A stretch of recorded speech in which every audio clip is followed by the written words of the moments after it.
10 மாதம் சுமந்திருந்து பெற்றாள்.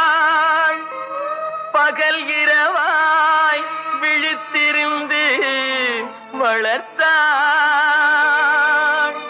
வித்தகனாய் கல்வி பெற வைத்தாள். மேதினியில் நாம் வாழ செய்தாள்.